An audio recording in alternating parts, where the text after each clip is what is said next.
face and see through the dark like Stevie Wonder. All right. So when it comes to running a business, there are many different ways you can do it. There are different corporate entities that you can do. You can do a LLC. You can do, sole proprietorship. You can do S corp, partnership, corporation, all that stuff. Yes, sir. When you are starting a business, what are the pros and cons of starting a business by yourself, and then maybe starting a business with a partner? I'm gonna start with partner. I think the pros of having a partner is you can grow faster. Mm-hmm. You can delegate. I may have a strength in this area. You have a strength in another area. Mm-hmm. So that makes us stronger. For sure. Two is always better than one. Two is always better than one, man. I would say cons. If you and your partner are not on the same page going into the business, if you don't have the same morals, you don't have the same goals, if you got two different visions, when the money start coming in, things can clash. So for sure, I just think having a partner is a good idea, but going into it, making sure you're on the same page and have the same morals, and it's somebody that you can trust, and also setting up, an agreements where both of you guys can be protected. If something happens, operating agreement. Yeah. If something happens to this person, I at least know, boom, boom, boom, your family gonna get this. Something happens to me, my family gonna get this. Having that stuff taken care of up front, and a partnership can definitely be the way to go. Yeah. Yeah, I think it depends. First of all, it depends on what type of business it is.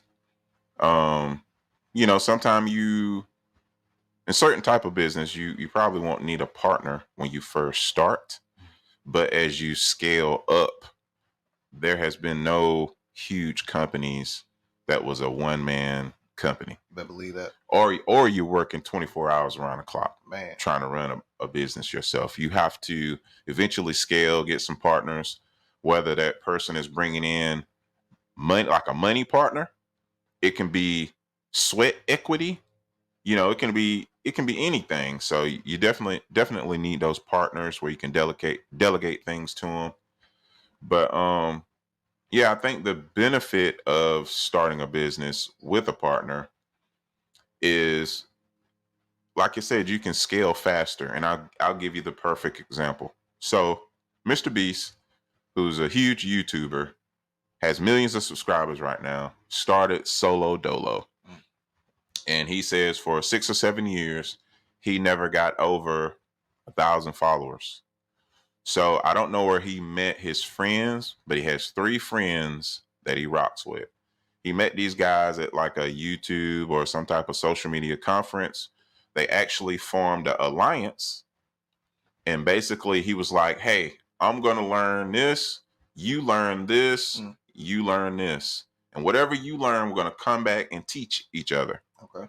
And that's what made, from my understanding, that's what made his YouTube explode. Because now you have a team of people mastering different things, and not only mastering those things, but teaching each other those things. So a partnership can definitely work when you have, like I said, you got to have the same goal. Got to. And I want to touch on what you said. It was like sometimes, visions can clash. It's very hard. It's not impossible, but it's very hard for a business to have 2 visionaries.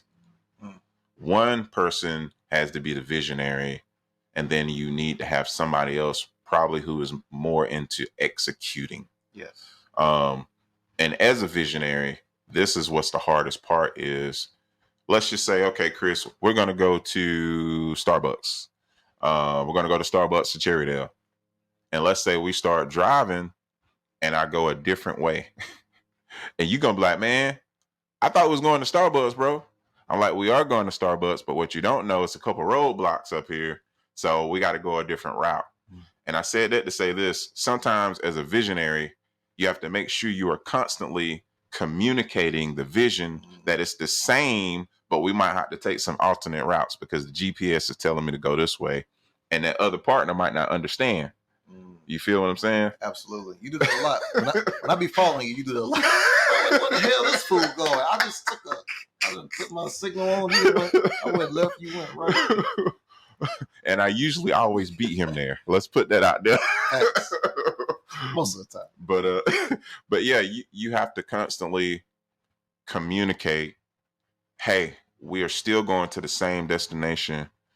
We just got to go a different way. You know, we got to make those adjustments. And that's just part of being a visionary. I think you got to do that in a marriage too. Man, I was just about to say that. Mm-hmm. Go ahead, expound on that, brother. Yeah, I think compromise is a thing too when it comes to partnership. You know what I'm saying? It can't be just what I want. You know, ultimately it's got to be what's best for the business. And just like you said with marriage, it can't just be what I want or what she want. What's best for the marriage? What's best for the family, the home? And so as long as we going towards the same goal, like you said, if we have to go an alternate route, we just got to do that. But what's going to be best for the business? Not the instant gratification for me right now. You know what I'm saying? Yeah. So communication is definitely key when it comes to partnership and business, man. Yeah. I mean, and you know, speaking of partnerships, you're not in a partnership. I don't think you're always going to agree. But again, it goes back to when you don't agree, how do you communicate, you know, or how do you give that constructive criticism in love? And not only giving criticism, but if you're going to give criticism, then please come with a solution also. Yeah. Don't just give criticism and just leave it like that. Like, you know what I'm saying? If you have ideas, bring those ideas to the table and present the solution. Facts. You know what I mean? Because complaining is you know, talking about a situation, but you ain't got no solution. No solution. You know what I'm saying? Constructive criticism is saying, I see you doing this, but I think it would be better if we do this. You're bringing a solution to it. Right. And it's back to not just being the interest of me or you, but the business. You know what I'm saying? If you do come with something, all right, I see we doing this, but we're going to lose money if we keep doing this. Yeah. So let's switch over and do this. Then I have to say, okay, you're right. As far as making money, as far as being profitable, I need to listen to what you're saying right now so we can do what's best for the business as a whole. So, yeah, man, partnership, I think it's a great idea. Make sure you got the same vision. Make sure you got the same goals. Make sure you got communication. And when it comes out to having the disagreements, just talk and say, okay, what's best for the business? You know, regardless of what I like or what you like, is this moving the needle in the business? Yeah, at the end of the day, it's about the customer. Facts. I'm not gonna say the customer is always right, but without a customer, you don't have a business. You better believe that. Believe me. You ain't got no business. You ain't got no customer. You got no business being in business. You ain't got customer.